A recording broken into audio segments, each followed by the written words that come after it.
ესტაფეტა. სპორტული ток-შოუ საზოგადოებრივ რადიოში. ყოველ საღამოს 8:10 წუთზე.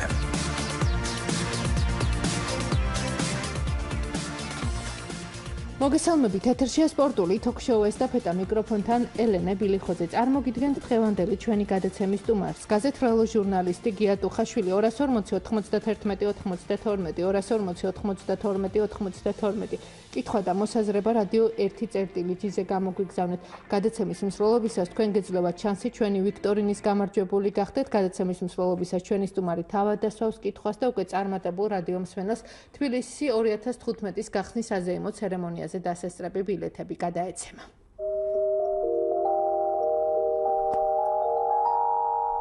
რა არის ფეხბურთი? ფეხბურთი სტადიონი. დააწყა იამანიძე. მიიღო კალოევმა გადასცემს მესხმა თავისი შესანიშნავი ფინტებით მოატყუა მეორე, მოატყუა მესამე, მოატყუა მეოთხე, მოატყუა მეხუთე მეკარე. არის ყველაზე ამაღელვებელი და აზარტული სპორტი საზოგადოებრივი რადიოს ეთერში.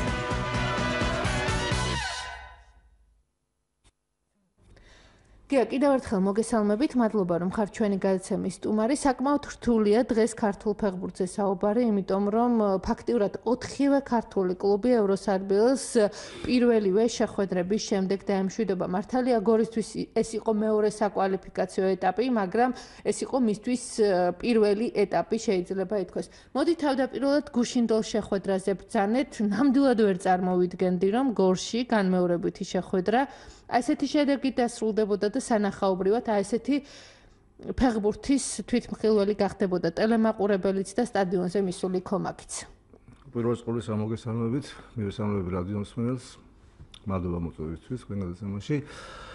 სამწუხაროდ ისევ და ისევ გვიწევს იმ რეალობაზე ლაპარაკი, რაც ბოლო წლებია ყველანი ვამჩნევ და ყველანი ხედავთ, გეთახმები 4-ვე ქართული გუნდისთვის ევროტურნირები დამთავრდა პირველივე ივლისში დამთავრდა და ეს რაც დამოუკიდებელი ქართული ფეხბურთის ისტორიაში მხოლოდ მესამე შემთხვევაა, როცა პირველივე წრის მერე, პირველივე ეტაპის მერე გამოჩნდნენ ჩვენი გუნდები, ეს იყო პირველად მოხდა მსგავსი 2000 წელს, შემდეგ მოხდა 2003-ში და გამეორდა.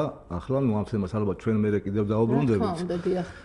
და რაც შეეხება გუშინდელ მატჩს, მე თავს ვიცე უფლებას და ვერ დაგეთახმები იმაში, რომ შენ არ ელოდებოდი ასეთ შედეგს, მინდა ესე ხო დაახლოებით ესე გავიგე.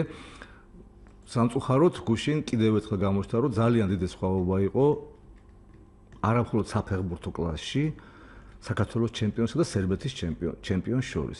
ფაქტიურად მოდი ხა გულახდილად ვილაპარაკოთ, წილის ყრა როდესაც ჩატარდა მაშინვე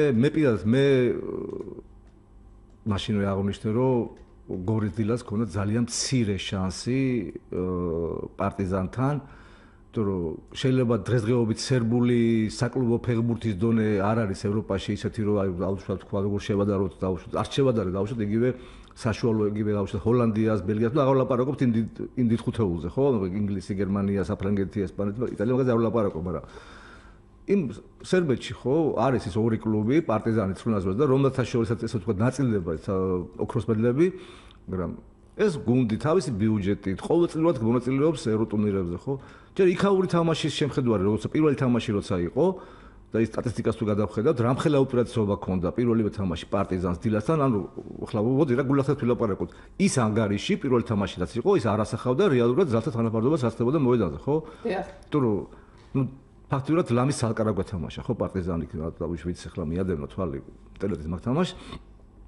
და უბრალოდ ეს ჩვენა ვართ ესე რომ ყოველთვის ველოდებით იმედით, მით უფრო იქიდან გამომდინარე რომ წინა კვირაში 3 გუნდი იყო უკვე ქართული ევროპა ლიგიდან გამოვარდნილი და ყველას გსურდა რა თქმა უნდა დღესაც ყველას გვინდოდა რომ ერთი გუნდი მაინც დარჩენილიყო, ხო? თან მithumedes ლაპარაკია ჩემპიონთა ლიგაზე, მესამე ყოველ ეტაპზე. სამწუხაროდ გუშინ այդ თამაშის დაწყებიდანვე თუ ისე იგი თელ თამაში იყო რაღაც ორი აფეთქებასავით იყო რაღაცა, როცა ჩვენ რაღაც აუშვათ იქ ტემპი მოუმატეთ და რაღაც ორჯერ მეტოქე შევაწუხეთ, ხო? თელ თამაში იყო იმათი კარნახით აშკარად დილაზე ბევრად კარგად ორგანიზებული გუნდი, ბევრად ჩამოყალიბებული, იცოდნენ რა ტაქტიკით უნდა ეთამაშათ, იცოდნენ რა შედეგი ისთვის მიიღწია და ესე ვთქვათ მე არ ვიტყვი რომ ძალიან იოლად მოიგეს, მაგრამ ყოველ შემთხვევაში დიდი ნერვიულობის ფასადაც გამარჯვება არ მოუყვებიათ. და კიდევ ერთი საკმაოდ მტკივნეული ფაქტი გუშინდელის შეხვედრის შემდეგ ყვითელი ბარათების რაოდენობა საგანგაშო და შეიძლება ითქვას სამარცხვინოც. ხო, მაგაში აბსოლუტურად გეთანხმები, აქ უკვე იცი რა არის და ანუ პირველ ეს იყო ერთადერთი შემთხვევა ალბათ რომ წითელი ბარათი არ მიიღეს ქართულმა ფეხბურთელებმა, ხო? გადავხედეთ. იგივე ამ გუნდებს შორის პირველ მატჩში წითელი ბარათი. დინამო გაბალას მატჩში ორივე თამაში წითელი ბარათი. თუმცა გუშინდელის სამი ყვითელი ბარათი ხო, ნუ ეს გასაგებია, შეიძლება არ იყო, ხო, რასაც წმინდა საფეხბურთო სულისყოფა ალბათ. მაგრამ იცი რა არის, ამდენი ჯერ ისე წითელ ბარათებზე ლაპარაკობ, იქ ხანდახან ზოგმა თვითონ დაწერა, თველმა დაწერა, ზოგმა ფეხბურთელმაც, რომ აი იმის ბრალია, რომ ვითომ თურმე ჩვენთან მსაჯები უფრო მობიერებია, მაგრამ არ ვეთანხმები. საქართველოს ჩემპიონატშიც არავინ არ დაინდობს განზრახ უხეშობაზე, მაგრამ უბრალოდ ევროპაში ყველაფერზე სხვა მოთხოვნები არის. ის ევროპელი მსაჯი, აქ ხანდახან არის რომ მართლა მსაჯი ხანდახან რაღაცას თვალს ხუჭავს, ის არ დახუჭავს, თვალწორე. მე შორსა ვარ იმასაგან, რომ დაუშვათ იგივე გაბალა დინამოს თამაშზე იყო ფრანგის არბიტრი, ხა ფრანგი არბიტრს ახლა მე როგორ დავაბრალო, მიკერძოება და მასწავლებლად სიმპათია, ხო? გასაძევებელი იყო სამწუხაროდ დინამოს ფეხბურთელი. ჩემი აზრი არის, გასაძევებელი იყო. სამწუხაროდ ესე არ და აქ ჩვენთან შეიძლება ჩვენთან ზოგი ამბობს რომ შეიძლება არ ეჩვენებინაო. მაგრამ ფაქტია რომ ყოველთვის უდი რაღაცა მოხდა, წაგებად და ამას ქვია დისციპლინაა რა, ძალიან დაბალ დონეზე დისციპლინა. აქ მთავარ ფლესაც ვერ დაანაშაულებ. ისეთი მომენტი თუ ფეხბურთელმა უნდა იცოდეს რომ ამით აზარალებს არა მხოლოდ საკუთარ თავს, ის ტოვებს ხო მომდენო თამაში, თელ გუნდს აზარალებს. ეხლა იგივე გაბალასთან ორივე თამაში ავიღო დინამოსი, ხო? 10 კაცი დავრჩით, 0-0 იყო, 10 კაცი დავრჩით. იქაც 0-0-ია და ერთი გოლი წყვეტ ყველაფერზე 10 კაცი რჩებით. იგივე ცხინვალი ბოტოშანი, ხო? გუნდის წამყვანი ფორვარდს აძლევს არბიტრი, რჩება ცხინვალი გამოვას მდგომარეობაში. იგივე პარტიზანთან ეს წამყვანი საყდარი ნახევარმცველი, ხო? არ შეიძლება ეს. თუმცა მეორე მომენტი, რაც გუშინდელზე ალბათ გუშინდელზე გაინტერესებს, მე დაუწერელი კანონით არის, რომ ფეხბურთელი რომ გამოდის მოედანზე, მას უფლება არ აქვს, ასე ვთქვათ, ხურდა მიუბრუნოს გულშემატკივარს. ნუ ეს დებულებაში ყველა ტურნირზე, მათ შორის ჩვენ ჩემპიონატში ყველგან ასეა, რომ ეს ფეხბურთელი იჯება, ყვითელი ბარათით. მაგრამ მეორე მოდი ადამიანი ყველაფერი რეგლამენტს ხო არ არის, არა გაწერილი. არის ადამიანი მომენტი. ჩემთვის გაუგებარია, კარგად გამიგეთ და ძილად ასახსნელია, როგორ უნდა შეაგინო შენი გუნდის ფეხბურთელს. ცოტა არ იყოს ძალიან რთულია. ნუ ხა გინებას და სტადიონზე სიტყვაზე არავის არ მოწონს, მაგრამ როცა მეტოქე გუნდის მიმართ რაღაც აგრესია, რაღაცა შენ რეპლიკაციის სვრი ან დაუშვათ უსიამოვნო შემოძახილი, მაგრამ ძალიან ჩემთვის კიდევ ვიზახი რა, გაუგებარია და მიუღებელად მიმაჩნია, რომ შენი საკუთარი, შენი ვისაც ხომაგობ იმ გუნდის ფეხბურთელს შენ მიაყენო სიტყვიერი შეურაცხყოფა და ძალიან არასასიამოვნო ფორმაში რადგანაც მე ვიცი. დიახ, გია, მსმენელი გველოდება, გისმენთ, გამარჯობა. გამარჯობა, კარბონელე, მოგესალმებით, ბატონოგია. ბატონოგია, მე პირადად ისეთი შტაბეჭდილება მრჩება აი ამ ბარათებთან დაკავშირებით, რომ ანუ ჩვენთან საქართველოში იმდენი წირია ფეხბურთელების ხელფასი და მე პირადად ჩემი სუბიექტური აზრია ესა, მე განამდილებით ვერ ვიტყვი ამას, კიდე თუ არა ესეა, მაგრამ ჩემი სუბიექტური აზრია, რომ თვითონ ეს ფეხბურთელები ტოტალიზატორში ხო არ თამაშობენ ამ ბარათებზე. დიდი მადლობა თქვენი აზრით თუ შეიძლება. დიდი მადლობა. გადაწყვეტ არაფერს არ შეიძლება, თუმცა მე კატეგორიულად ვემიჯნები მაგას და კატეგორიულად, აი, ასე ვთქვათ, წინააღმდეგი ვარ, იმიტომ რომ ხა როგორ შეიძლება, ახლა იგივე კონკრეტულ მაგალითს მოვიყვან, დავუშვათ, ვახსენეთ ცხინვალი ბოტოშანის მატჩი, ხო და გააძევეს ცხინვალის ცენტრფორვარდი ნიკა კაჭარავა, ნუ რომლის მთავარი მწვრთნელიც კახა კაჭარავა არის ნიკას მამა, ხო? ახლა ცოტა ეს უცნაური სიტუაცია, იგივე როგორ დავიჯერო, რომ თოთაძეს გაძევება იგივე გაბალასთან, იგივე გველესიანის სათამაშო ეპიზოდები, აქ მეორე მომენტია ეს, აქ ცოტა ლაპარაკია იმაზე, რომ აქ შეიძლება ვილაპარაკოთ დისციპლინის ნაკლებობაზე და შეიძლება ნაკლებ პროფესიონალიზმზე, მაგრამ ის რომ ამ ევროტურნირებზე ეს წითელი ბარათები ვინც მიიღო და იგივე ყვითელი ბარათები შეგნებულად იყო, მე პირადად კატეგორიულად ვეწინააღმდეგები ამ მოსაზრებით. მსმენელი გისმენთ, გამარჯობა. მოგესალმებით, ქალბატონო ელენე. მოგესალმებით, ბატონო. მოგესალმებით, ბატონო გია. მოგესალმებით. სიმართლე გითხრათ, აი მე შეურაცხყოფილი ვარ, იცით? მე ვეთანხმები ქალბატონ ელენეს, იცით რაში შეიძლება შედეგია, მაგრამ უსუსური თამაშიც არის და უსუსური თამაშიც. ამ უსუსურმა თამაშმა ხო ყოველგვარ მოლოდინს გადააჭარბა. არასდროს არ მინდოდა ფეხბურთელებისადმი კატეგორიული ყოფილიყავი. ჯერეთი სპორტი ეს არ არის მხოლოდ სამოქალაქო სფერო ჩემი აზრით. ეს არის სამხედრო სფერო. მით უმეტეს ფეხბურთი. სპორტი ეს არის სამხედრო სფერო. აი ესე ვიტყოდი. კიდე პირდაპირ გაგებით ვთქვათ, კიდე გადატანითი მნიშვნელობით. გასაგებია იმ გაუშვათ იყო რაღაცა შეურაცხყოფელი და იცით ჩვენ ხალხსაც მე ღმერთმა დავიფაროს რომ შეურაცხყოფა და ის ვინმეს მოუწოდო პირიქით გმობ, მაგრამ ჩვენი ხალხი რომელიც ასეთი მასობრივი უმუშევრობა, ასეთი გაჭირვება არ მინდა ამაზე ლაპარაკი და ელოდება რაღაც სიხარულს, ჯერ ამხელა სიხარული იყო რომ გორში ტარდებოდა ეს მატჩი რაღაცა უფრო მომთხოვნია და იცი ნერვები აეშალა და უმტყუნა და შენ რო ფეხბურთელი ხარ რა უფლება გაქვს გადახვიდე და რაღაც ამას უყურებს მთელი ევროპა და რაღაცა სუპერთასის მატჩი გველოდება უკვე წინ და მე ერთი რამე მაინტერესებს რა ჯერ ერთი აი გორის დილა გაძლიერდაო რა გაძლიერებაზე ყო არავითარი გაძლიერება არ ყოფილა და მე არ ვიცი ნავალოვსკის და მარცვალაძის იმედზე როგორ უნდა იყოს ნაკრები და თავის ძოზე ხეცბაია შეჭამეს რომ თქვა იმ კაცმა რომ არ არის ის რესურსი და რა რესურსი არის ყველა მოვიძიეო და მეორე აი ქართული ფეხბურთი დღეს ორბანაკად არის მე მგონი გაყოფილი მე უკვე ეჭვებიც მიჩნდება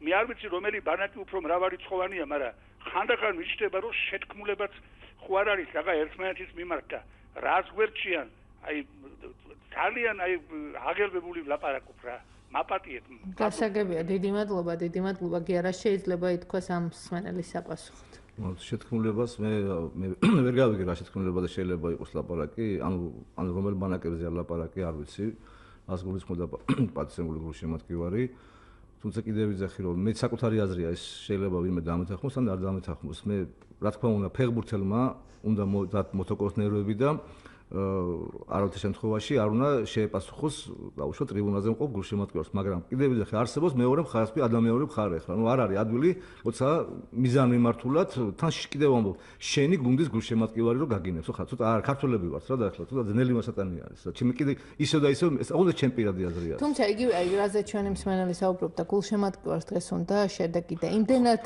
შთამბეჭდავი იყო მთელი სეზონის განმავლობაში გორის დილას თამაში ეს მოლოდინი ეს ემოცია რომ ასოციაშვილის ფაქტორის რომ 25 წლის მწვრთნელი გახდა საქართველოს ჩემპიონი გუნდის ვთქვათ ტრიუმფის ავტორი და ძალიან ბევრი ფაქტი იყო რომლის შედეგსაც კომაგი ამ შეხვედრებში ნამდვილად ელოდა. გასაგებია გეთახმება მაგრამ ეს ტრიუმფი რასაც სიტყვაში ტრიუმფი ახსენე ეს ეხება საქართველოს ხო? ამ ფაქტორებს რომელსაც ეხლა შენ ანუ საქართველოს ჩემპიონატში არ შეიძლება ტრიუმფები მოხდეს? კი, მოხდეს, მაგრამ თავარი ფაქტორი მეტოქის ფაქტორი თუ გავისდება. ეს ხომ არ იყო ჩვეულებრივი რიგითი გუნდი, ხო? უზარმაზარი ისტორიით, არა მხოლოდ სერბეთის, არამედ ყოფილი იუგოსლავიის მასშტაბით რო გავიხსენოთ და გადახედეთ შემადგენლობას, ხო? ამ გუნდში თვალშორის ჩვენ თამაშობდა ფეხბურთელი საშა იგლიჩი, რომელიც 99 წელს თამაშობდა ბათუმის დინამოს წინააღმდეგ, იგივე პარტიზანის შემადგენლობაში და პლუს იყო ფეხბურთელები, რომლებმაც ახლახან მოიგეს სოფლიო ჩემპიონატი 20 წლამდე შორის გახდა სოფლიო ჩემპიონატი გახდნენ. ხო პლუს იგივე ბოჟინოვი, კი შეიძლება ვიღაცა თქვა სახელი და გვარიაო, მაგრამ ნუ ეთყობა რომ მაინც კლასია. ანუ გამოლოდინი იყო, მაგრამ რეალობას თუ გავუსწოროთ თვალე რა. დილა ფავორიტად ამ წვლილში ნამდვილად არ მოიაზრებოდა. ჩემია ამ წლის შემდეგ. თუმცა იგივე ჩვენც ამ სტუდიაში ერთმა ჟურნალისტმა და სპეციალისტმა აღნიშნა, რომ ყველაზე მეტად კენჭისყრის შემდეგ თუ კი ვინმეს არ გაუმართლა ეს გორის დილა, იმიტომ რომ პარტიზანის ფაქტორი ძალიან გადამწყვეტი იქნება. იცი როგორ იყო? თუ გავიხსენებთ რომელი პოტენციური მეტოქეები ყავდა დილას ну შეიძლება უარესით, შეიძლება უკეთესიც. ხო, ანუ ეს არ იყო არც იდეალური ვარიანტი, მაგრამ არც იყო ეს ყველაზე ცუდი ვარიანტი. იყო რაღაც საშუალო, ანუ იყვნენ ამაზე ძლიერ გუნდები, მაგრამ მოდი ხა მეორე მხარეზე ვილაპარაკოთ. დღეს მთავრდება მეორე ეტაპის მატჩები, ჩემპიონთა ლიგის, ხო? აი გუშინდელი თამაშებს გადავხედოთ რა. მოლდოვური მილსამი გასული არის მესამე საკვალიფიკაციო ეტაპზე, რომელსაც ორივე თამაში მოუგო ბულგარეთის ჩემპიონი ლუდოგორეც ეს ლუდოგორეცი არის ბულგარეთის ბოლო წლების სულ ეს გუნდი ხდება ჩემპიონი საკმაოდ სოლიდური ბიუჯეტი აქვს ანუ მოლდოვის ჩემპიონმა ორივე მატჩი მოუგო გამოვარდა მაგრამ გუშინ პიუნიკმა მოუგო საპასუხო მატჩი დაუშვათ ნორვეგიის ჩემპიონს ხო ანუ იქ პირველი თამაშები იყო და მალტის ჩემპიონმა ჰიბერნიასმა მოუგო ისრაელის ჩემპიონს ხო. ანუ თითქმის უკვე სენსაციად აღარ აღიქმება, მაგრამ სამწუხაროდ ჩვენა ვართ დარჩენილი, ხოლო და ჩემმა კოლეგამ ჩვენმა კოლეგამ არიკო კაკავურიძემ დაწერა კიდევაც ლელოში, რომ ერთადერთი ქვეყანა ვართ ყოფილი პოსტსაბჭოთა რესპუბლიკებიდან, რომელმაც ევროპის ლიგაზე პირველ ეტაპის შემდეგ გუნდი ვერ გადავიყვანეთ მეორე ეტაპზე. ანუ ყველამ თითო გუნდი მაინც გაიყვანა სულ მცირე ჩვენს გარდა. ეს უკვე რა არის ცი ძალიან ცუდი ნიშანია. აქ იმაზე არ არის ლაპარაკი, რომ თამაშის ხარისხი ვიღაცას გუშინ არ მოეწონა და მათ გეთახმები, რომ მოლოდინი შეიძლება მეტი ყოფილიყო, რომ ყველას ეგონა, რომ შეიძლება იცი რა არის, ძალიან ძნელია 1-0 ერთი ანგარიშია, იცი რომ უნდა მინიმუმ 1-0 უნდა მოიგო თუ დამატებითში და ან მინიმუმ 2-0 მოიგო, ხო? გასაგებია, მაგრამ აქ ალბათ გაწდა გული ბევრს იმაზე, რომ თამაშის ხარისხი, მაგრამ აქ მეტყვი შეიძლება წააგო, მაგრამ იყოს თამაშის ხარისხი იმდენად მაღალი, რომ პირიქით იქით ძალიან ბევრი მსგავსი ფაქტი გია თქვენ თავად კარგად გახსოვთ დინამოს ისტორიაში, როდესაც წაგებულ მატჩებზეც კი ხომა გიდგებოდა და აუცილებლად გეთახმები, მაგრამ გუშინ ეს არ იყო, იმიტომ რომ მეტოქე არ მოგცა საშუალო და მეტოქე იყო შენზე ბევრად ძლიერი და როცა კი ეს იყო რაღაც ეპიზოდური გამონათებები იყო, კიდევ ვიმეორებ. მე რა არის, ძალიან ჩვენთან ხდება ეს რაღაც ტენდენციასავით არის წამოსული საკლუბო ფეხბურთში. ეს ნახევარწლიანი გუნდების თემა არის. რა ეხლა საბედნიეროდ ეხლა UEFA-დანაც მოვიდა დირექტივა და ჩვენო ფეხბურთის ფედერაციამაც უკვე დააკანონა, რომ ფეხბურთელი კლუბში რო იქნება მინიმუმ 1 წლიანი კონტრაქტი უნდა ქონდეს. იმიტომ რომ ყოველ ნახევარწელადში ახალ გუნდები იქნება, ხო? კიდევ შეიძლება ჩვენ ვაკრიტიკებთ, მაგრამ რო ჩვენი ქართული გუნდი რა გული თქვა იმას თორე როგორ მოეწონებოდა ნებისმიერ ქართულ გულშემატკივარს ის ფრაზა რომელიც განაცხადა პარტიზანის თავარბასთან პირველი თამაშის შემდეგ. მე მიკვირს როგორ გახდა ეს გუნდი საქართველოს ჩემპიონი. ეს თქვა პარტიზანის თავარბასთან, მან რატო თქვა რომ დაინახა იმდენად სუსტი იყო მისი მეტოქე, ხო? ეს ხო ჩვენ არ გვსიამოვნებს, მაგრამ ამიტომ რეალობას ეს რა არის? ანუ პირდაპირ მიგვანიშნა რომ თქვენ ძალიან დაბლა ხართო რა. მსმენელები გველოდებიან გისმენთ გამარჯობა. მოგესალმებით დიდი პატივისცემით ქალბატონო ელენე. მოგესალმებით. მე მინდა გავაგრძელო თქვენი აზრი, უბრალოდ აზრი გამოვთქვა. და მაინტერესებს თქვენ თუ დაეთანხმებით, რომ ესე იგი კალათბურთში არც ინფრასტრუქტურა და არც რაიმე განსაკუთრებული ინვესტიციებია ჩადებული. ასევე არც რაგბიში არანაირი ინვესტიცია არა და არც ინფრასტრუქტურა არ არსებობს ახლა ბოლო დროს, მაგრამ ესე იგი ფედერაციები ამ ორივე სათამაშო დისციპლინის ისეა, რომ ევროპის ჩემპიონატზე გადიან, სოფლიო ჩემპიონატზე სტაბილურად გადიან უკვე, ხო, ერთის და მეორეც, მესამედ გადიან ზედიზედ.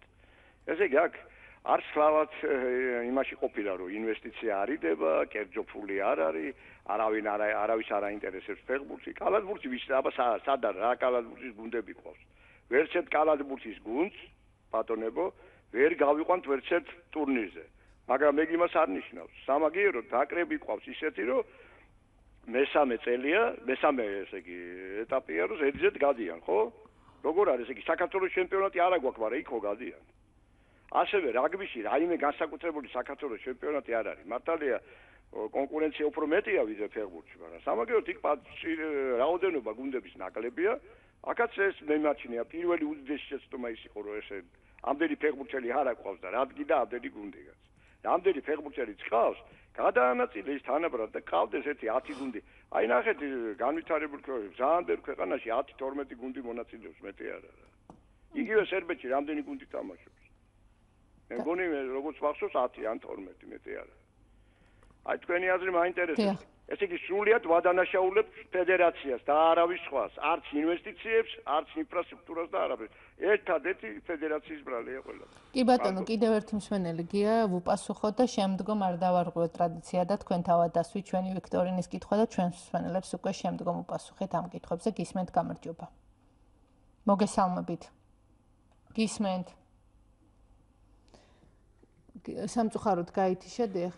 გია, მოდით ჯერ ვიქტორინის კითხვა დასვით და შემდეგ პასუხეთ ჩვენს პარტნიორს. ეს ახლო წარსულს უნდა შეეხებოდეს თუ ცოტა შორეულად შეიძლება? თავად გადაწყვიტეთ. და ფეხბურთზე. ფეხბურთზე. ამჯერად ტრადიციას დავარღვევ და დავსვათ ფეხბურთზე, რადგან ფეხბურთზე ვსაუბრობთ. კი ბატონო, ბრძანეთ. რომელმა ფეხბურთელმა ქართველმა გაიტანა პირველი ოფიციალური გოლი საქართველოს ნაკრების შემადგენლობაში, ამ ლაპარაკია მინიშნებას გავაკეთებ, ეს იყო 1994 წელს. 240-91-92 გია მსმენელი გველოდება და შემდეგ უკვე უპასუხოთ ორივეს გისმენთ გამარჯობა. გამარჯობათ. მოგესალმებით. არ ველაცემ. არის გია ეს სწორი პასუხი? მე კეცბაია მახსოვდა რაღაც. თავად უპასუხეთ, ფაქტიურად გამოდის. დიახ. და გაქვთ ბატონო მოსაზრება? კეცბაია.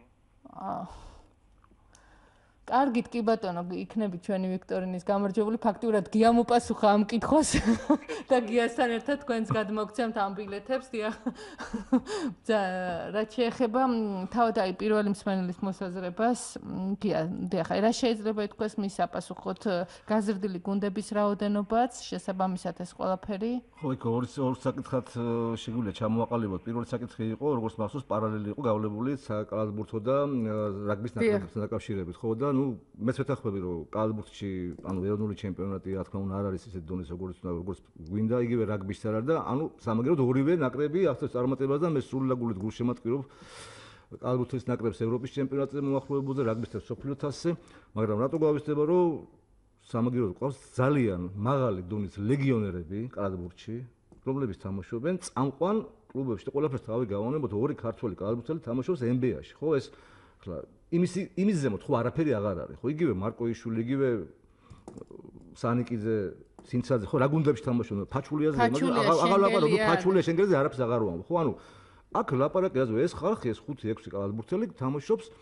სოფლიოს და ევროპის ტოპ ლიგებში, ხო? იგივე რაგბისტების უმრავლესობა 80% თამაშობენ სადაც საფრანგეთში, ხო?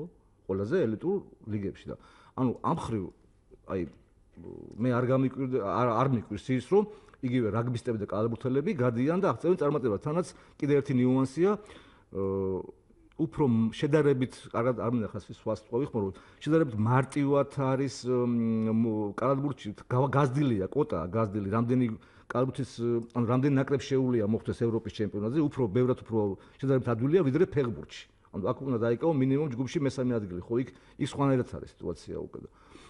თუმცა კი ფაქტი სახეზია რომ მესამედ ორივე სპორტის ორივე სახეობის ნაკრებები მესამედ გადიან ამ თავიანთ უმნიშვნელო ტურნირებზე, ხო? სადაც ფეხბურთში სამწუხაროდ ვერ ვახცევთ. აი უკვე მე აი იმ საკითხში არ ვეთანხმები, ამ საკითხში ვეთანხმები, იმიტომ რომ ეს მე დღესაც კატეგორიულად წინააღმდეგი ვარ უმაღლეს ლიგაში გუნდების რაოდენობის გაზრდის. არ ვიცი ეს და სამწუხაროდ ეს აი ამ ყველაფერმა შეიძლება ანუ ეს იყო გამოძახილი თუნდაც ეს არა მარტო იცი არა ეს მე ვერ ვიტყვი რომ მხოლოდ ეს იყოს მიზეზი მარტო ეს არ არის მიზეზი 16 გუნდიანია თუ ხა 10 გუნდიანი რო ყოფილიყო უბრალოდ ჩემი აზრი არის ასეთი რომ გუნდების რაოდენობის გაზრდამ გამოიწვია ის რომ კი ერთი მხრივ მე რაღაც გარკვეულ მომენტში შეიძლება დავეთანხმო ფედერაციის ხელმძღვანელებს ან რომ მეტი ფეხბურთელი დასაკდა, მეტი ფეხბურთელი დასაკდა. მე ძალიან კარგად მესმის იგივე იმ ყველა გუნდს ხო აუცილებლად უნდა ყავდეს ჭაბუკთა ლიგის ორი გუნდი, ხო დუბლები უნდა ყავდეს. ანუ მეტი ადამიანი დასაკდა და მეტ ახალგაზრდას მიეცა საშუალება რომ წარმოაჩინოს თან, მაგრამ იცი რა, ხარისხი დაიკარგა. ეს არის ყველაზე მთავარი. დაიკარგა ხარისხი, კონკურენცია მოიკლო და ანუ რაოდენობას შევწირეთ ხარისხი ჩვენ და ამას კიდე მთავარი მომენტი და სპენელს დავითახავი რომ ძალიან ბევრ არა მხოლოდ განვითარებულ ქვეყნებში, არამედ უკვე ტენდენცია მიდის მთელ ევროპაში გუნდების შემცირების თაობაზე. ოღონდ სერბეთს რაც შეეხება, რამდენადაც მე მახსოვს, სერბეთში 16 გუნდია. აი დანარჩენ ქვეყნებში 12-14 ჩამოდიან ნელ-ნელა. ბულგარეთში 10-ზე დაიყვანეს და ლიცენზირება ვერ გაიარა ბულგარეთის ყველაზე ტიტულიანმა გუნდმა, ეს არის CSKA. იქაურმა დინამო თბილისმა, მოკლედ ესე რომ ვთქვათ. და გუნდი გადაისრულეს მესამე ლიგაში. იგივე სიტუაცია უნგრეთში. ვერ გაიარა სამმა გუნდმა ლიცენზირება, გადაისრულეს მესამე ლიგაში, მათთანაც არავინ არ დაამატეს, 12-ზე დაიყვანეს. ლატვიაში, ლიტვაში არის 7-8 გუნდიანი ჩემპიონატები, ესტონეთში 8 გუნდია. ანუ რას ვამბობ, იცი? მე ყოველთვის ამას ვამბობ, რომ უნდა თამაშობდეს იმდენი გუნდი უმაღლეს ლიგაში, რამდენიც აკმაყოფილებს ლიცენზირების მოთხოვნებს. უბრალოდ იცით რა არის, არ შეიძლება რომ 16 გუნდი თამაშობდეს და ამ 16 გუნდიდან მხოლოდ 5 ან 6 გუნდეს საკუთარი სტადიონი. არ არის მასე. ვიღაცამ შეიძლება კონტრკითხვა დამისვას, რომ აი იტალიაში მაგალითად სერია A-ში შემოვიდა გუნდი შარშან სასურველო, რომელიც სხვაგან თამაშობს. იგივე ხა შემოვიდა კარპი გუნდი, რომელსაც პატარა ქალაქია, ყველა ვარიანტში სხვაგან თამაშობს, მაგრამ ის 1-2 შემთხვევა გასაგებია, ჩვენთან ნახევარი, ანუ 16 გუნდიდან ნახევარ სტადიონი არ აქვს და თამაშობს სხვაგან სხვა მეზობელ, ანუ დაუშვათ შარშან სიონი 3 წელია, სიონი ხან რუსთავში თამაშობს, ხან თბილისში, ხან გორში. და თუნდაც ის ფაქტი, რომ ევროსარბელზე მოთამაშე 4 გუნდიდან 2-ს საკუთარი სტადიონი არ აქვს, ცხინვალის ფაქტორი გასაგებია, მაგრამ მაინც საკუთარი სტადიონი არ აქვს. რა თქმა უნდა, ხა ეგ არ არის ძალიან ისეთი ნიუანსია, ხო, კაი, ცხინვალი ხო გეთახმებია, ხო, ცხინვალი ახლა ეს პირობითად ესეთი სიტუაციაა, ცხინვალში ვერ ითამაშებს, ხო, გასაგებია, მაგრამ იგივე შარშან იგივე ჩიხურას მაგალითი ავიღოთ, ხო, შარშან ჩიხურა გამოდიოდა 2 წელი ახლა მე არ კი არ ვამბობ, რომ თბილისში ნაკლები კომაგობა ქონდა, დავუშვათ, ხო, მაგრამ სად ისო სიტყვაზე საჩხერეში რო ქონდეს ამ გუნდს თავის სტადიონი, კეთილმოწყობილი და რადონის კომაგობა ეყოლებოდა, დავუშვათ იმაში. ანუ იგივე, აი რო ზესტაფონმა როგორც გააკეთა, ხო? ხო ტარდებოდა ევროტურნირების თამაშები და რა ხდებოდა, ხო? იგივე როგორც ქუთაისში დავუშვათ. იგივე ზესტაფონში ითამაშა ბათუმის დინამო, ხო? რა თქმა უნდა, რა თქმა უნდა, ბათუმის დინამო ცალკე თემა არის, ნუ ხან როგორ შეიძლება, რო და წარმოიდგინეთ ეს გუნდი გავიდა მეორე ადგილზე რომელიც დაბრუნდა უმოსლიგაში და გუნდს არ აქვს სტადიონი, ხო? ეს ხო არ არის რაღაცა პატარა რაიონული ცენტრის გუნდი და რაღაცა, ხო? ამხელა ნუ ფაქტობრივად ავტონომიური რესპუბლიკის დედაქალაქის გუნდი უდიდესი ტრადიციებით და გუნდს არ აქვს სტადიონი არ აქვს და როდის იქნება კიდე გვეგონა რომ ყველაფერი მორჩა და ყველაფერი კარგად არის, აღმოჩნდა რომ თურმე ის ტენდერი კიდევ გაურკვევლობა არის. სტადიონების თემა ძალიან და ეს გუნდების რაოდენობა, მაგრამ მეორე მომენტი რა არის, ელენე? ამასთანავე თქონდა საუბარი ფეხბურთის ფედერაციაში გენერალურ სამდივნოს ხელმძღვანელთან, რეზო შენგელიასთან და ეს რამე შევთანხმდით რა ჩვენ მე და ბატონი რეზო 14 გუნდიანი არ ამართლებს. თამაშების რაოდენობის გამო 26 თამაში გამოდის, ხო? ძალიან ის არაოპტიმალური რიცხვი არის. ქონა 12 გუნდიანი, რომლებიც ითვალისწინებდა დაყოფას. ნუ ეს დაყოფა იყო საშინელება საერთოდ რა. ერთი ვარიანტი იყო 6 გუნდი და მეორე ერთი ვარიანტი იყო ისაც სასწაული იყო მოგონებული 8 გუნდი და 4 გუნდი რო იყო და 8 გუნდში ხდებოდა იქ თუ პირველ ეტაპზე მოგრო თუ 8 გუნდში ვერ მოხდებოდა დავუშვათ რომელიმე გუნდი, ხო? იმასთან ნაჩვენების შედეგები არ ისახებოდა იმ პირველ და 3-წლიანი ჩემპიონატი რო ქონდა, გეხსოვნება 3 წელი იყო, ხო? და რჩება რა 10 გუნდიანი, ოღონდ ესწავნა 20 წრედ. ან ორი ვარიანტია, ან 10 გუნდიანი 4 წრედ ან 16 გუნდიანი 2 წრედ, ხო? 16 გუნდიანი შეიძლება იდეალური იყოს რაფრთხილ კალენდარში ციკლი, დავუშვათ, ყოველ კვირაში ერთხელ იქნება თამაშები და ოპტიმალური რაოდენობა 30 მატჩი ჩემპიონატში, მაგრამ აი უკვე 16 გუნდიანში რა არის მინუსი? ამდენი გუნდი, ამდენი ფეხბურთელი არ აყვავს ჩვენ. და ამდენი რესურსიც არ არის იმ საკლუბო ფეხბურთში. ძალიან სამწუხარო რეალობაა, კიდე რომ ამდენი მაღალ კვალიფიციური მწვრთნელი არ აყვავს ჩვენ, სამწუხაროდ რა. კვალმსვენელი გველოდება გისმენთ, გამარჯობა.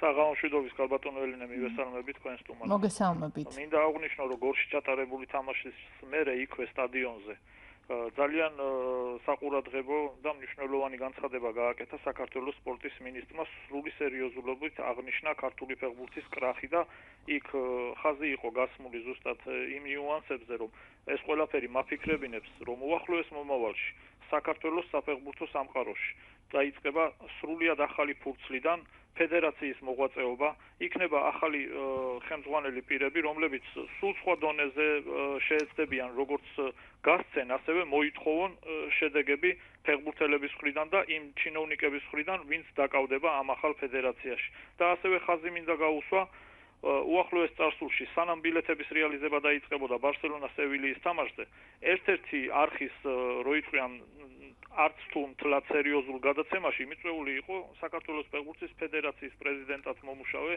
ძალიან გაურკვეველი პროფესიის პიროვნება, რომელიც საქართველოს ფეხბურთის ფედერაციის პრეზიდენტად მუშაობს. და მას არც იმდენი წლები უმაგრებს გამოცდილებისა, არც გამჭრია ხობა, რომ რანაირი სახუმარო გადაცემაც არ უნდა იყოს, იქ არ უნდა მისცეს თავს უფლება ასეთ თანამდებობაზე მომუშავე პიროვნებამ, რომ თუნდაც ნახევრად ხუმრობით თქვას და დააფიქსიროს ფართო საზოგადოების მსმენელისათვის და მაყურებლისთვის ის სიტუაცია, რომ თურმე ინტერნეტში რო შებრძანდეთ ჩვენი მეზობელი ქვეყნებიდან, სომხეთიდან, აზერბაიჯანიდან და რუსეთიდან იმხელა მოთხოვნა ამ ბილეთებზე, რომ ნებისმიერ მოკვდავს ქართველს, ვისაც სულ ცოტა 8 ბილეთი ექნება ხელზე, მისი რეალიზაციით შეუძლია ახალი BMW X5 შეიძინოს. აი ეს მაფიქრებინებს ზუსტად, რომ არასწორი განცხადება იყო და ამით უფრო სტიმული გაუჩინა იმ ქართველ რო იტყვიან მყიდველებს ბილეთებისას, რომ აი ესეთ რაღაცაში გაეყოთ თავი. ძალიან დიდი მადლობა ჩვენს მსმენელს. ბილეთების თემა ეს საკმაოდ მტკივნეული თემაც არის, არაერთხელ გვისაუბრია და ძალიან ბევრი ფაქტი შეიძლება აღინიშნოს, მაგრამ დღეს ეს პროცესი უკვე დასრულებულია და ამჯერად უკვე არის იგივე ბარსელონას და სევილიას მოვლოდინი და იმ სუპერთასის, რომელიც ჩვენს დედაქალაქში გაიმართება. დიახ. ძალიან თქვია თუ. მე ისე გავაგრძელებ იმ თემას, აი ახსენა სპორტის და ახალგაზრდობის საქმეთა მინისტრის ბატონ ტარიელ ხეჩიკაშვილის კომენტარი, მეც დღეს მოусმინე. საკმაოდ საგულისხმო განცხადება გააკეთა ბატონმა ტარიელმა და მართლაც არის დრო, რომ ძალიან ბევრი რამე უნდა გადაიხედოს და ძალიან ბევრი დასაფიქრებელი არის. სამწუხაროდ ახლა რამდენადაც მე ვიცი, რეგლამენტი უკვე დაწერილია და მომავალი ჩემპიონატი სტარდება ისე 16 გუნდიანი იქნება. ანუ ამას ვერავინ ვერ აღუდგება წინ.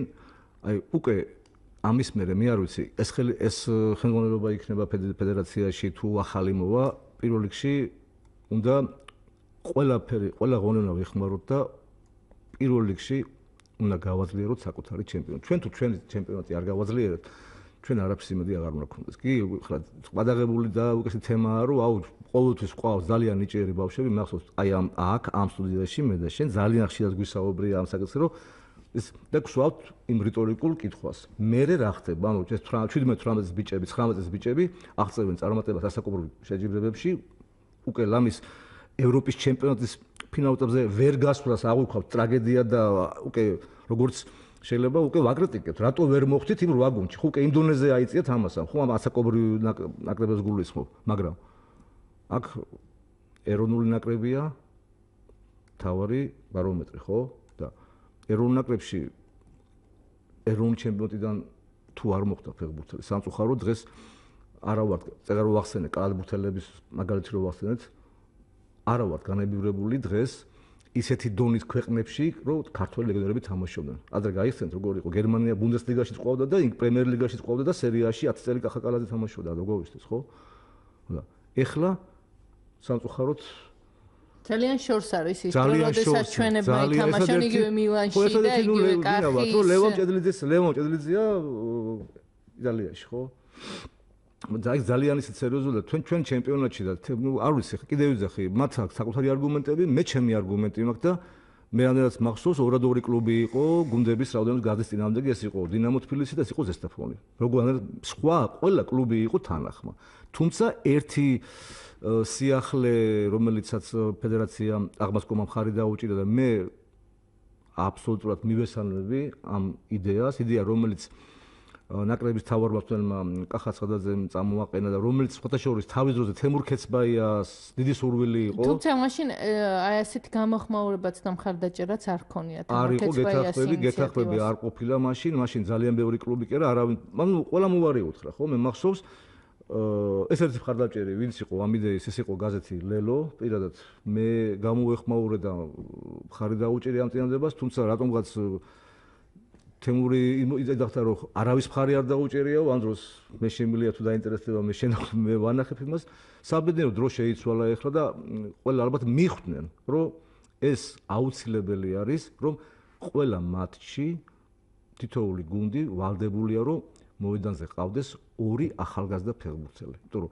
ეს ახალგაზრდა ფეხბურთელმა თუ პრაქტიკა არ მიიღო, აი წეგარო ვლაპარაკობ, სად მიდიან, ხო? მიაღწევთ, გახდა 18, 19, 20 და მე ვეღარ ხდება ძირითად შემადგენლობაში. და ამიტომ უკვე აქ რამდენადაც მე ვიცი ამ 16 გუნდიდან ჯერჯერობით მხოლოდ ერთადერთი გუნდის წარმომადგენელმა გამოთქვა უკმაყოფილება ამის მიმართ, მხოლოდ ერთმა გუნდმა. ქობლეთის შუქურას ხელმძღვანელმა გამოთქვა, მხოლოდ ჯერჯერობით. მანჩენი ყველათან რახან არ ამბობენ არაფერს, ეგ თანახმანი არიან. ეს ძალიან კარგი იდეა, მე დარწმუნებული ვარ გაამართლებს. მომავალი ეროვნული ჩემპიონატი, აი თუნდაც ევროსარბიელის შეხვედრების შემდეგ გასაგებია ფორმატი ყველაფერი, მაგრამ აი თამაშის და დისციპლინის თვალსაზრისით იგივე კლუბის ხელმძღვანელები, თავარი მწვრთნელები უნდა იყვნენ თუ არა მკაცრნი და უფრო მეტი მოთხოვნა. კიდე რაც უდი მომენტი მოხდა, იცი ახლა ძალიან უსიამო ამ 4-ვე ჩვენი გუნდის ესე ადრეულ ეტაპზე გამოვარდნა, იცი ძალიან ნეგატიური როლი შეიძლება ითამაშოს რაზე ხა დავუკვირდით ფაქტიურად ჩვენთან ჩემპიონატი უნდა დაიწყოს რამდენად ჩემს ცნობილია 13-14 აგვისტოს ხო ანუ გორის დილა გუშინ დაამთავრა ხო ერთი კვირით ადრე დაამთავრეს სხვა გუნდებმა ანუ ეს გუნდები ფაქტიურად როგორ არიან იცი დაიწყოს მომზადება ივნისში, ივლისში თამაშები ქონდათ, ეხლა აგვისტომდე, ახლა მე მეჭობა რომელიმე გუნდი სადმე წავიდეს. ხო, ადგილზე გააგრძელო მზადება და ძალიან ცუდი ტენდენციაა კიდე ის, რომ ზამთრის მოსადებელი ეტაპისგან განსხვავებით ძალიან ცოტა ქართული გუნდმა მოახერხა უცხოური შეკრების გავლა. რატომ? იმიტომ რომ ამ დროს იანვარში იყო პირიქით 16-დან 12 გუნდი იყო თურქეთში, თუ აუშვით მეგონი ზოგი სხვაგანაც იყო, კომფორტულ პირობებში ემზადებოდნენ საფრთხეში ამის სახსრები აღარ არის. ანუ რა ხდება? ესე იგი, ანუ არასწორი მენეჯმენტია, ხო? ანუ მთელი წლის ბიუჯეტი ფაქტიურად აითვისეს იმ ზამთრის შეკრებაზე, ხო? ასე გამოდის. საფრთხეში უკვე ვერ მიდიან ვერც ერთი გუნდი. 2-3 გუნდის გარდა ვერ წავიდა ვერავინ, რა. და შესაბამისად შემდგომ უკვე ძალიან ბევრი პრობლემა ჩნდება და პრობლემის წინაშე დგას. რა თქმა უნდა, ისევ და ისევ სტადიონების პრობლემა ხა დარწმუნებული ვარ, საშეჯიბრო განყოფილების ხელმძღვანელი დიმა ბოკერია და იგივე მოდარკაკულიას რამდენი ფიქრი დაჭირდებოდა კადრის შედგენისას, იმიტომ რომ სტადიონების თემა, ხო, დავუშვათ ეს სტადიონზე 2 გუნდი თამაშობს, 3 თამაშობს, იგივე მიხეილი მესხზე, ხო, უნდა გადანაწილდეს ეს ყველაფერი. იგივე ზაფხულში, ხო, თამაშები იწყება ზაფხულში 6 საათზე, ხო?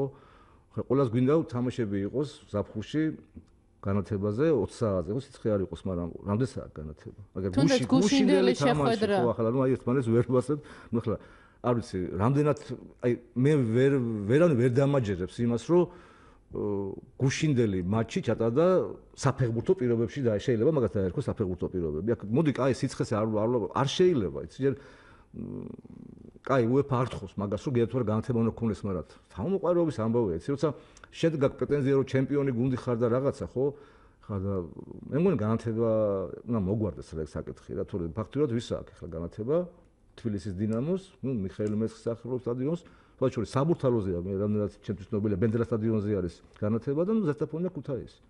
მეტი სხვაგან არსად არ არის რა, განათება და ეს სტადიონების პრობლემა მე ეს გადაღებული ხელოვნური მოედნები ხო საერთოდ რა და ამდენადაც ეხლა კარგია რომ იგივე მცხეთაში და რუსთავში ორივეგან შეიცვლება და ორივეგან ბუნებრივი საფარი შეიცვლება, ხელოვნურადაც იყო ეს რა, ხან ევროპის ჩემპიონატზე თბილისმა უნდა უმასპინძლოს 2017 წელს ახალგაზრდულ ჩემპიონატს და აგით რაღაცა გვაქვს, მაგრამ სამწუხაროდ თუმცა შემდგომ მოსავლელად საკმაოდ რთულია და ის კიდევ რომელი ბუნებრივი?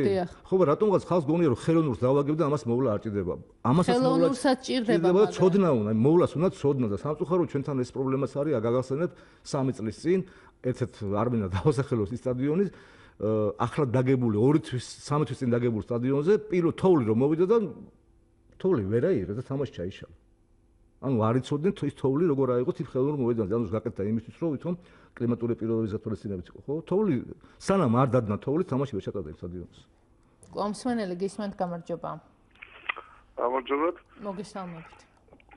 თქვენ შეეხეთ ახლა კახაცხადაძის ინიციატივას, რომ 2019 წლის ფეხბურთელი აუცილებლად ნათამაშებდეს ერთად შემადგენლობაში და ეს გამოკეთებასაც ხონდა ეს იდეა.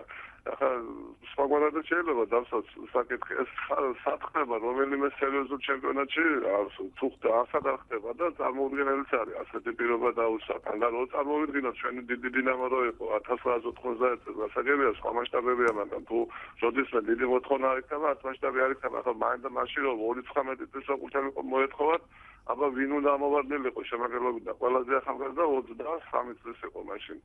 არცად ესპანეთში ინგლისში წარმოუდგენელია და ამით ახლა კიდევ უფრო დაკნინდება რეალურად ისედაც დაბალი პრესტიჟი და დაბალი სტანდარტი.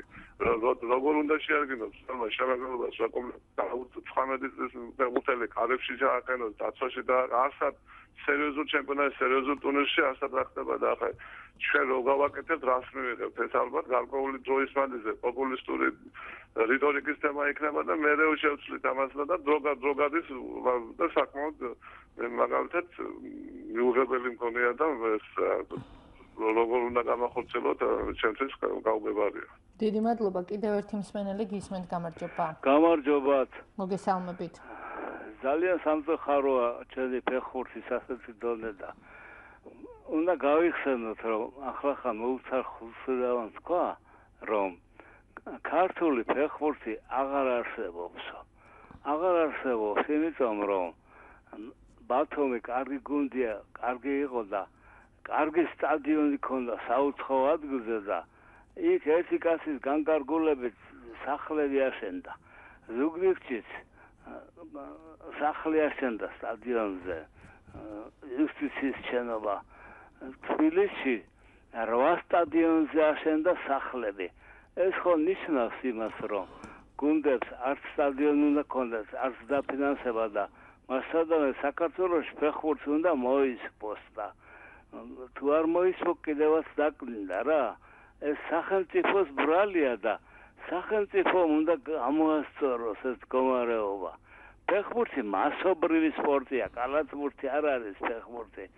მასობრივი ეზოებში თამაშობდნენ, ეზოებიც აღარ არის.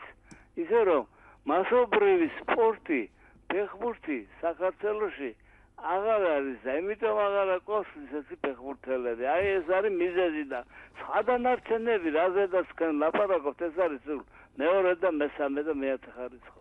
გასაგებია, დიდი მადლობა. გია, ფაქტურად 3 წუთზე ცოტა მეტი რჩება და მოკლედ უპასუხეთ ორივე მსმენელს. კი ბატონო. პირველ მსმენელს მინდა უპასუხო, რაც შეეხება იმას, რომ ასად ხდება მსგავსი, მე დაგეთანხმებით, იმიტომ რომ უკვე წლების განმავლობაში ჩვენ მეზობელ აზერბაიჯანში მოქმედებს ზუსტად მსგავსი დაახლოებით მსგავსი პრინციპი, ანუ ყველა მატჩზე აუცილებელია, იქ ორი შეზღუდვა არის, ნუ ეხლა იმის გამო რომ ძალიან ლეგიონერების სიმრავლე იყო და ორი დანერგეს ორი ესე ვთქვათ აუცილებელი მოთხოვნა რომ უნდა ყოფილიყო ჯერ 3 ადგილობრივი ფეხბურთელს უნდა ეთამაშა, შემდეგ 4-მდე აიყვანეს და აუცილებლად უნდა მოედანზე ყოფილიყო ერთი ფეხბურთელი 21 წლამდელი. ეს რომელიც წლებია უკვე აზერბაიჯანში არის და შეიძლება ლაპარაკია, შეიძლება 2-ზეც აიყვანონ, კიდე გაზარდონდა.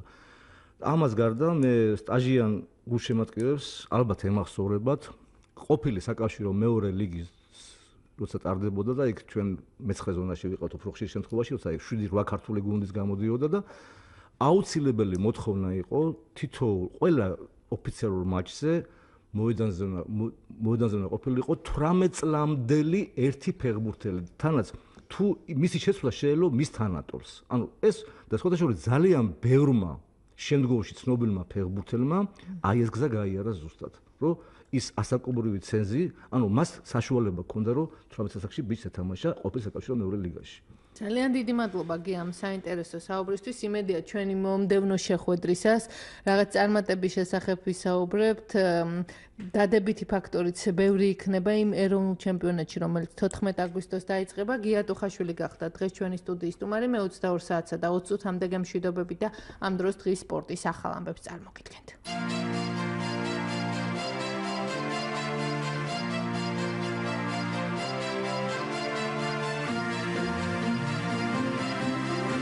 ესტაფეტა სპორტული ток-შოუ საზოგადოებრივ რადიოში. ყოველ საღამოს 8:10-ზე.